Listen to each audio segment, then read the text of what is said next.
Can you believe this? I'm back with a brand new video on my YouTube channel. It's unbelievable. And I've got the little globe shining in the background, and it's all, very sophisticated stuff. And listen, all I wanted to do was just make a short video because, number one, I wanted to test out my new lavalier mic. And secondly, I wanted to say that the reason why I haven't been active on this channel as of late is because for the past weeks I was covering a major international film festival. In fact, it was my 6th time covering the Venice International Film Festival for Fred Film Radio, the international online talk radio on all things cinema that I have been a long time collaborator of.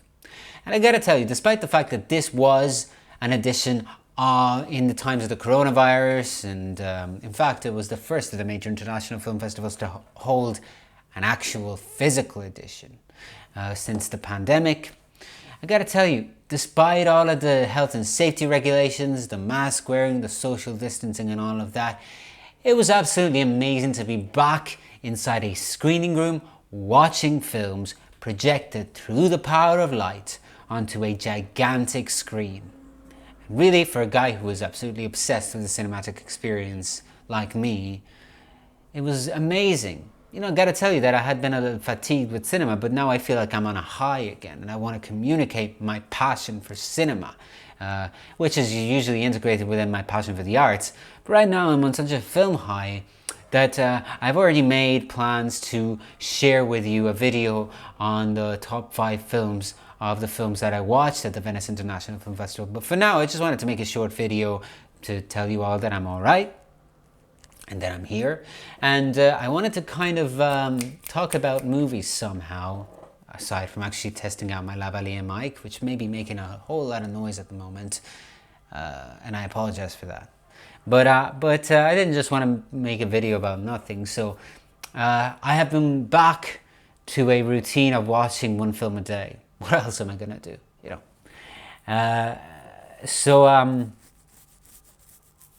I'm gonna see whether I can be regular posting short videos about the films that I watch.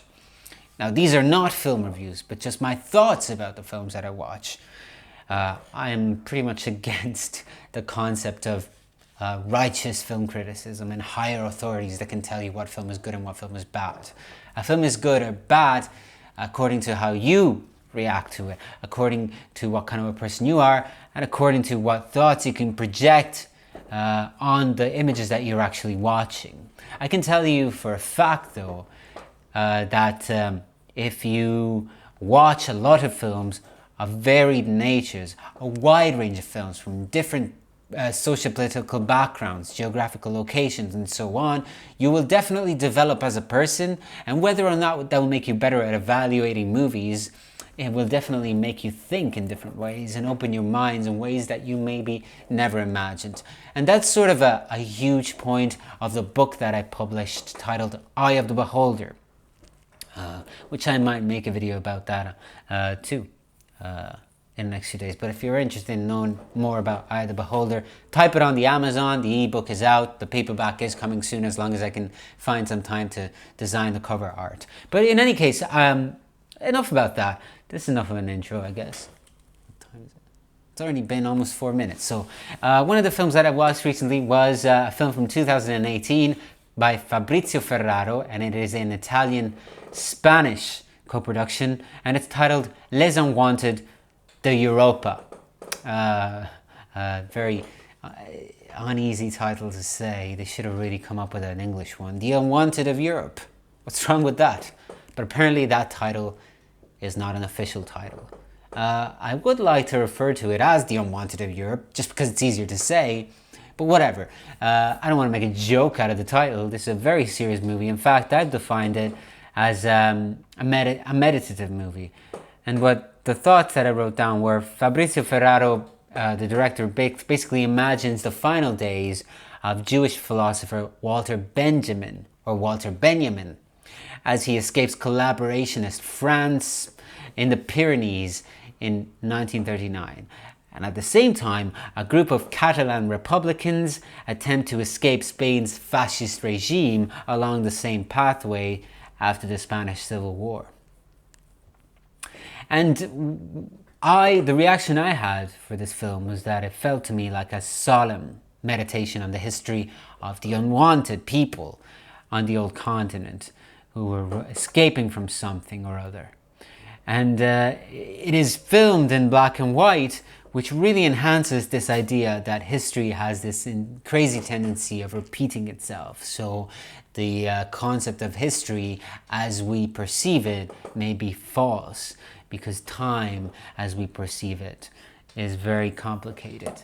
And really, history does have the events in history do have a tendency to repeat themselves, much in the same way that Benjamin spoke about mechanical reproduction, basically.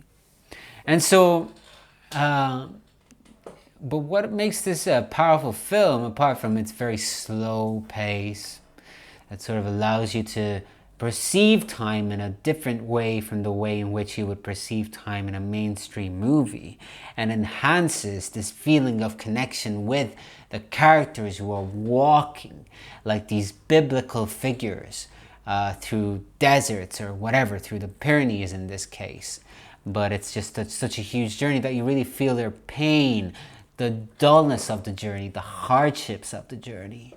And basically you also can hear, for example, Benjamin's heavy breathing, which really gives you an idea of a life slowly fading away.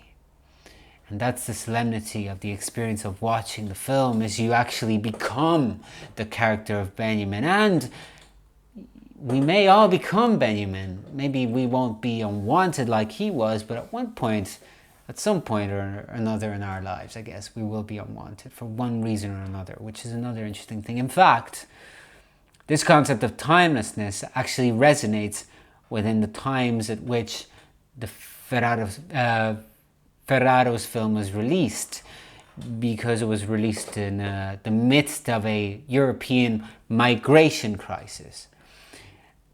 And so obviously, the people who would like for the migrants to die in the seas, the concept of history repeating itself would seem a bit too convenient for the people who are opposing their views to hold. But in fact, it is true that peoples, nations, cultures have been unwanted or deemed unwanted by other cultures since the beginning of time. In fact, in recent history, we've seen examples of this, and we're still unable to perceive it as such. So when we watch the news footage of these migrants on boats arriving in the European coasts, we don't even perceive them as human beings anymore, because we are so desensitized. But Ferraro, by just drawing this comparison, and it is a comparison that he actually explicitly draws at the very end of the film, drawing the comparison between the Catalan Republicans, a Jewish philosopher escaping the Nazis, and so on, with migrants in the modern times.